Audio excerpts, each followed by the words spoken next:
Ladies and gentlemen, welcome back to my channel. It is Mr. Cowboys Fan. Of course, before we proceed into the video, leave a like and subscribe. It is I, Mr. Cowboys Fan, where we talk about cowboy things. Alright, so it's going to be a little bit different of a video than usual that I post late at night. Just a disclaimer, I just want to, say that basically right here, I kind of explained how, this is going to be a different video because it's not going to be a late night talk episode. But as I continued to ramble on and on and on, I wound up realizing that, you know what, I can make this a late night talk episode. So I just want to make that disclaimer, real quick. And yeah, enjoy the video. Said last night in the late night talk video, which by the way, go check it out. Late night talk episode 25. But yeah, remember what I said about Mina, that lady, who explained one of the Dallas Cowboys' biggest problems in the playoffs? She was talking about how the Dallas Cowboys, are struggling, as far as a consistent number two option. The Packers knew that going into that game against the Cowboys that their number one objective is to take care of CeeDee Lamb. And for the most part, they did it. And unfortunately for Dak Prescott, he didn't have another consistent number two guy to, lean towards.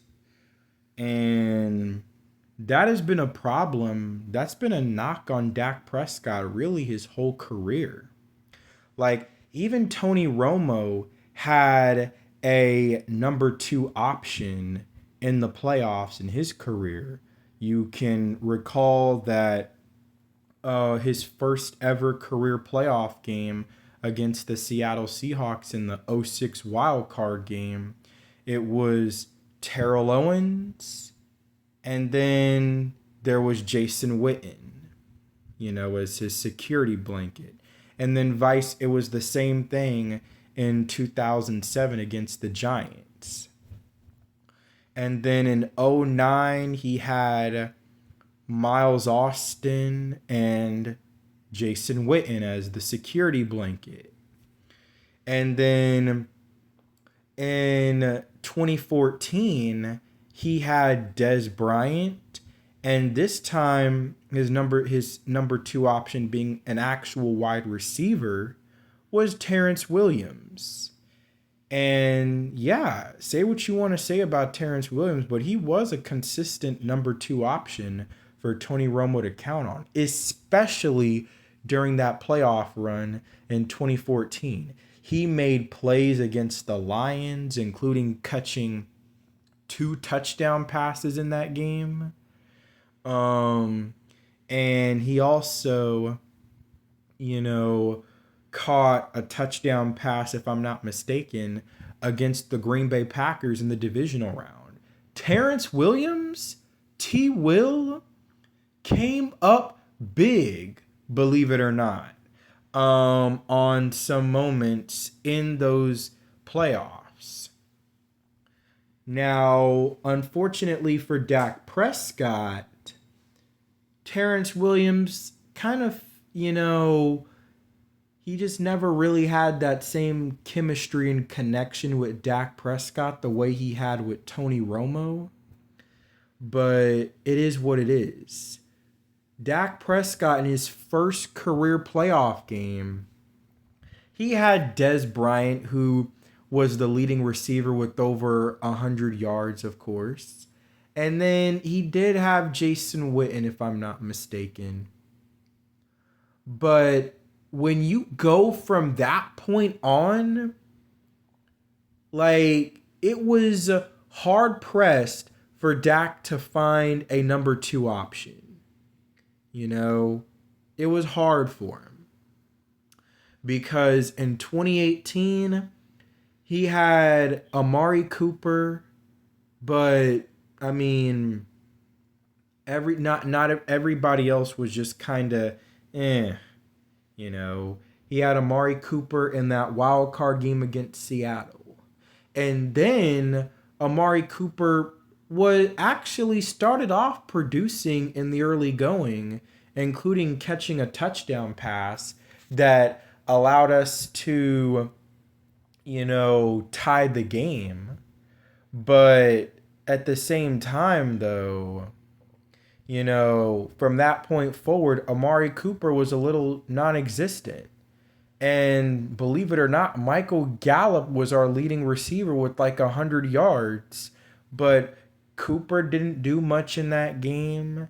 And neither did, the tight ends Blake Jarwin, or Dalton Schultz do anything either.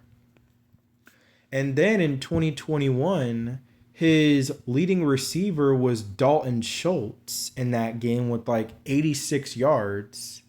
And then nobody else, for the most part, was doing much of anything outside of Amari Cooper early in the game catching a 20 something yard touchdown pass. But yeah, I mean, it just what didn't quite work out well. And then in 2022, his leading receiver, of course, was CeeDee Lamb, and Dalton Schultz wasn't doing much. Pollard did his best, but he's a running back. And then, Michael Gallup, I mean, I wasn't expecting much out of Michael Gallup. He was still recovering from his ACL tear. So I'm just saying. And then, like I explained about this past playoff game against the Packers, Dak Prescott has been suffering from not having a consistent number 2 option to lean on in the playoffs. He's going to have CeeDee Lamb, or before that, he had Des Bryant or Amari Cooper. But, I mean, it's just, like there's never that second option that he can also lean towards. You can't just have one consistent option in your receiving core that you have to lean on in the playoffs. You just can't have that. Even Patrick Mahomes, if it wasn't Travis Kelce, it was guys like Marquez Valdez Scantling, or no, Rashee Rice. Rashee Rice was a consistent number 2 option that Mahomes was able to, go to if Kelce wasn't available. That's my point, is that Dak needs a little bit better of consistent receiver help. And that leads me towards Michael Thomas. Now, I have more confidence that Brandon Cooks and Dak Prescott are going to get a better rapport with, the off season and then upcoming is training camp. I have confidence that they're going to have a better rapport, and hopefully that can, transition not only in the regular season, but in the postseason as well. But this is a guy, Michael Thomas, who does have, quite a bit of playoff experience. The thing about Brandon Cooks is that he's played with the New Orleans Saints, and during his time with the New Orleans Saints, they went 7-9, 7-9, 7-9. Actually, when Brandon Cooks left, the Saints finally became a good playoff contender, and then he went to the New England Patriots for a year with Tom Brady, where he played on a successful team that got to the Super Bowl. He had over 1,000 yards that year, if I'm not mistaken. He was their deep threat that year and got to the Super Bowl where dude got knocked out by Malcolm Jenkins. So it's unfortunate.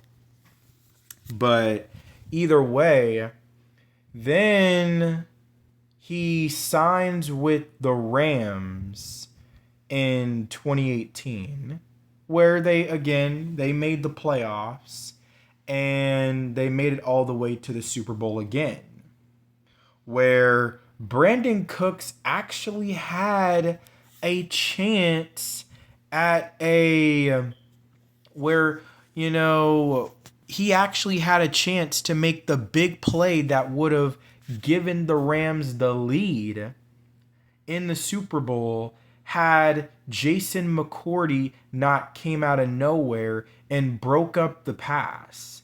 Albeit Jared Goff, he was wide open. If you would have found him a whole lot sooner, maybe Jason McCourty wouldn't have been able to get there in time. So then the next year, of course, the Rams underperformed. And then he goes to the Houston Texans with Deshaun Watson. However, as much as Deshaun Watson at the time was a really good quarterback, the rest of the team underperformed from their 10-6 season the year before in 2019 and finished 4-12. So Brandon Cooks had another 1,000-yard season, of course, that year, but just it is what it is. And then 2021, he got close to 1,000 yards, but he had Davis Mills as his quarterback. And then 2022, he just didn't work out for him because once again Davis Mills was his quarterback. And then last year, I know it seems bad, he only had barely over 600 yards receiving, but he had 8 touchdown passes, and a good amount of that came in the second half of the season, where he really started to become a major red zone threat. But also his ability to move the chains was also being put on display in a major way in the second half of the season. He was becoming a good possession receiver. So, and I said it before that Dak Prescott and Brandon Cooks, like I said, Dak and Michael Gallup had trouble connecting on that deep ball in Gallup's rookie year. So, but it seemed like from that point forward, Dak and Michael Gallup were in cahoots as far as that deep ball from that point forward. So maybe it's very possible that could happen with Brandon Cooks, because we know last year there were so many times that Dak was either underthrowing Brandon Cooks or he was overthrowing Brandon Cooks. Just something about it. He couldn't hit Brandon Cooks. He couldn't hit him in stride for some big plays, maybe touchdowns. He just wasn't able to do it. Now,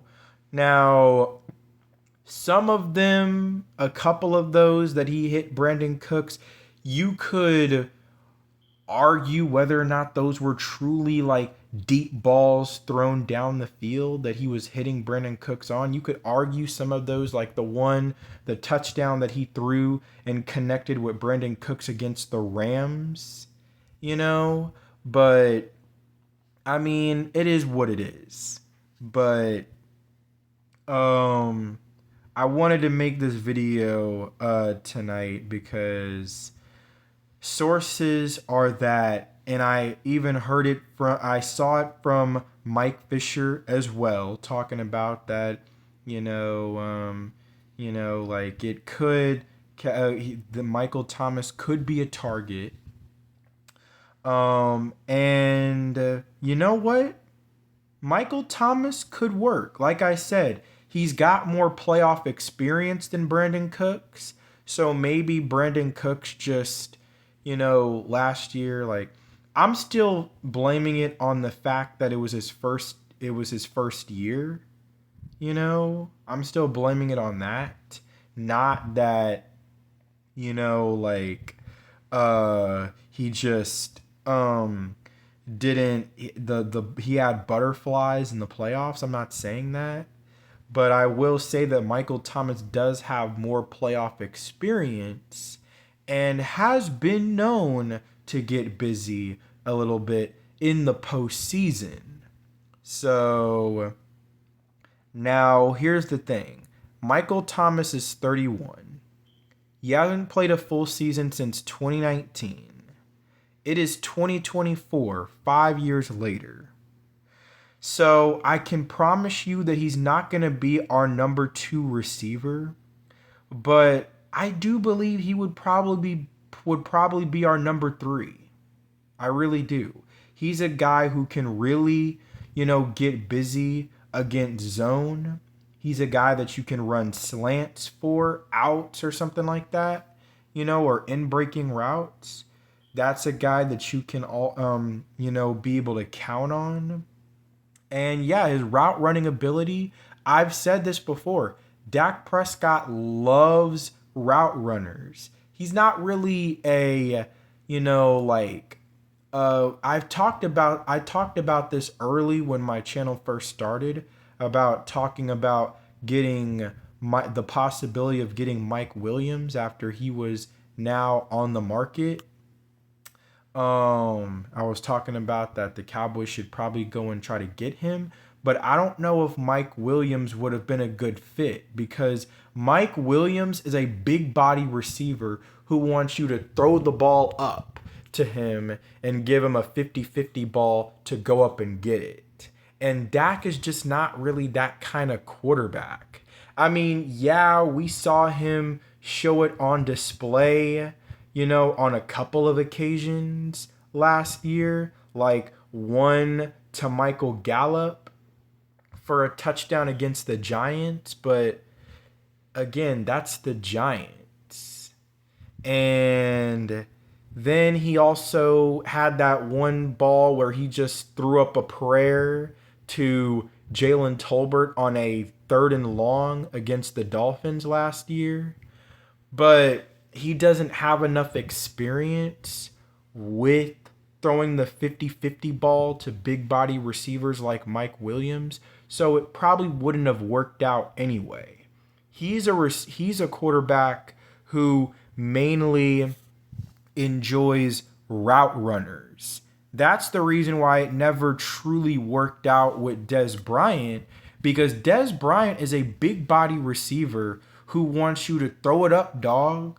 He wants you to throw that thing up and let me go up and get it, And Dak just he doesn't work well with those type of receivers. He needs route runners who can get separation and he can just with his accuracy hit them in stride and get yards after catch. That is his go-to. And a guy like Michael Thomas, albeit he is certainly out of his prime, maybe if this was 3 years ago that we were trying to make this move, I would feel a whole lot better about this. But right now, it's a solid pickup. It's a decent pickup. I'm gonna tell you right now, this pickup reminds me of when we signed Randall Cobb in 2019. And remember what happened? Because Randall Cobb was coming off of having injury issues with the Green Bay Packers. He hadn't been able to play a full season in like forever. And his production had gone down as well with the Green Bay Packers near the end of his stint there. And so we took a chance and signed him on a 1-year deal. And it's like him and Dak Prescott, instant connection. Just an instant connection. And this video is now 20 minutes long, so I might as well, we might as well, like call this a late night talk episode. So either way, yeah, so I'm just saying, we got Randall Cobb, signed him back in 2019, and it seemed like him and Dak Prescott, instant connection, from the very first game, So Randall Cobb finished that year, if I'm not mistaken, he finished with over 800 receiving yards, caught like 60 passes, and had 3 touchdowns. He should have had like 6, but 3 of them were called back by injuries. I mean, by penalties. So, either way, Randall Cobb had the most productive season in years when he played 1 year with the Dallas Cowboys. And then after he became a free agent and we didn't, re-sign him, he went to the Houston Texans, where he did close to nothing. And then he went back to the Green Bay Packers with Aaron Rodgers, where he once again went back to doing close to nothing. So it is what it is. But this is signing Michael Thomas.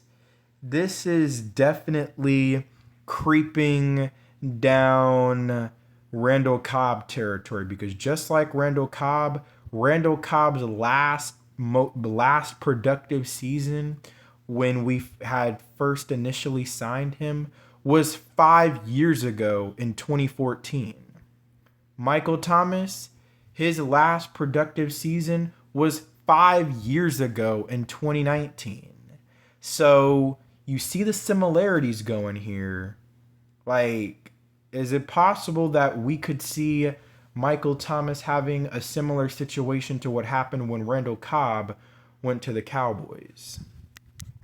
So that's pretty much all I wanted to discuss. The Dallas Cowboys number 2 option problem, the Dallas Cowboys number 2 option problem in the playoffs, and how Michael Thomas can be our wide receiver 3. And that wouldn't be a bad receiving core. CeeDee Lamb, you got Brandon Cooks as the 2 and Michael Thomas as the 3. That's not a bad receiving core. And you got experience, like, hey, that wouldn't be too bad, I wouldn't be mad at the Cowboys making a signing like that.